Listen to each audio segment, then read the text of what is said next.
The Dearborn Independent, January 15, 1921, number 12. Mr. Ford's page.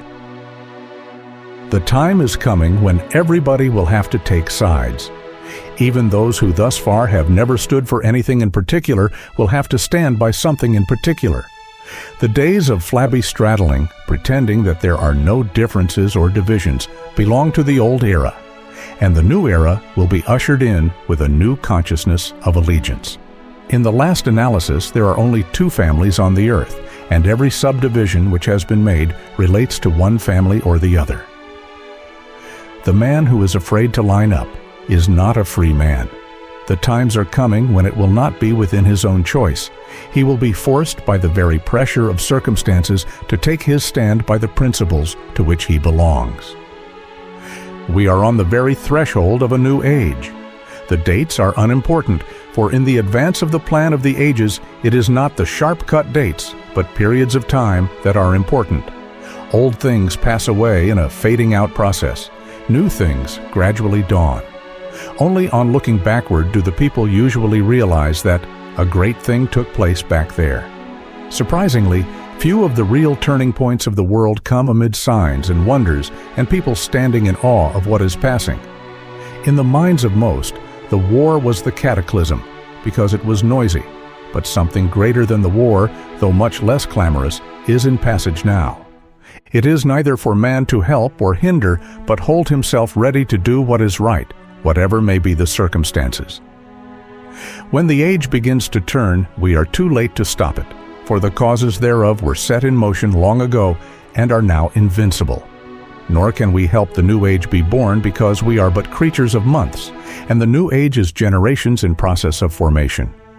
We can but will the right, not for our particular race or religion or nationality, but the universal right which harms none, and in which each finds its own fulfillment.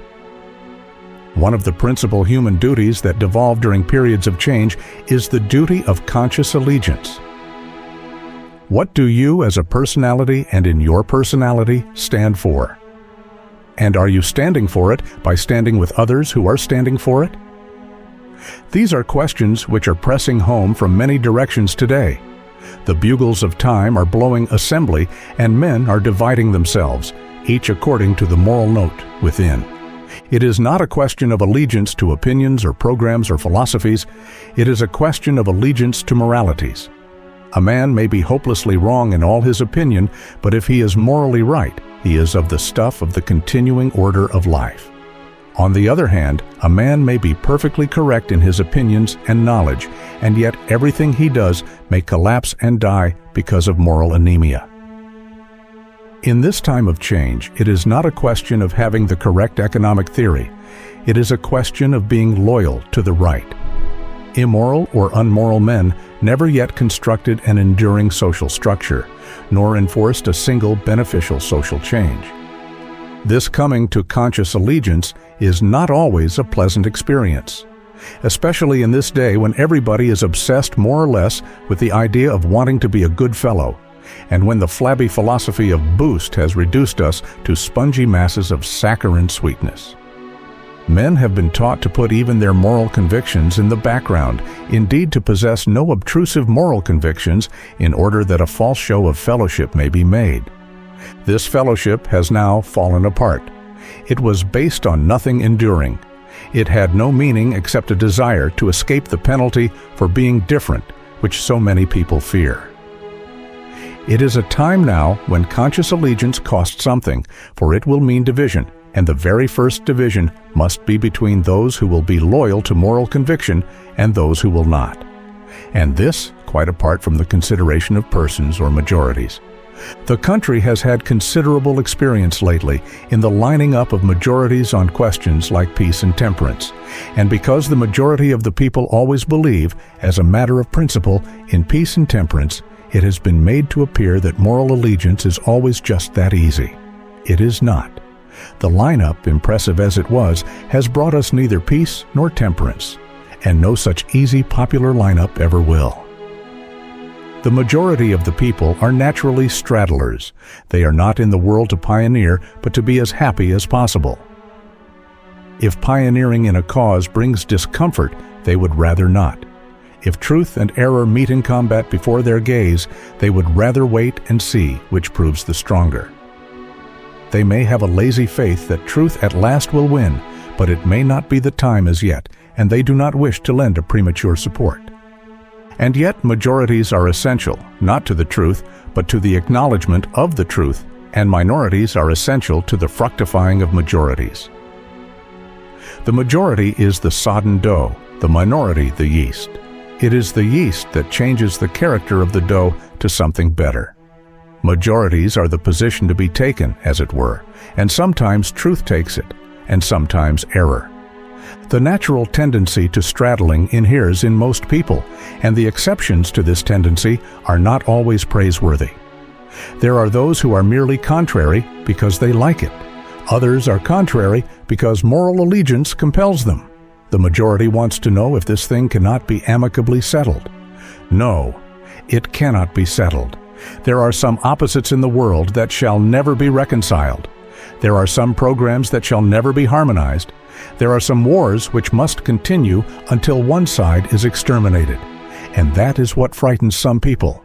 They want to be happy. They want to live and let live. They do not want to be bothered. They want leave to enjoy the world as it is, and if there are those who would improve the world, let them do so, but not in a way that interferes with the present schedule. It is not hard or hardened men that the world needs, but men of moral hardiness who possess spiritual backbones.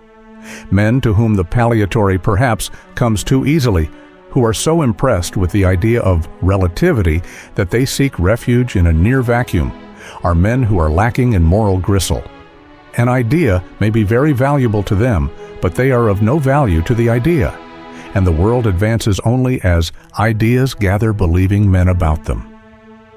It is a time of taking sides. There is a growing pressure to that end. Whether men desire it or not, the time is rapidly approaching when they will be counted on one side or another. In this country, at least, it may be expected that the majority will finally line up on the right side, but it will be an impressed majority, impressed by the force without in alliance with the still small voice within. To take sides is not to exhibit prejudice. That is where many people mistake. The men who are freest from any taint of prejudice are those who have taken sides with their convictions and stand there as sentinels and defenders. If you want to know where the prejudice in the world lurks, look where there is no taking of sides, where everybody is trying to pretend that there is nothing to take sides about. That is where you will find most of the world's prejudice. A man who has taken sides is thereby freed from prejudice. His step is open, frank, straightforward. His energies are free to flow naturally. But a man who fears to take a side finds prejudice grow within him like a cancer. It grows from the irritation of an unexpressed antagonism in conflict with an unexpressed allegiance. It is suppression. However, the movement has set in and will be complete before the old era completely passes and the new begins. Everyone will have to take his own side. It is not too early now for everyone to begin to ponder on which side he really belongs, and whether, morally belonging to that side, he has the moral hardihood to give that side what belongs to it.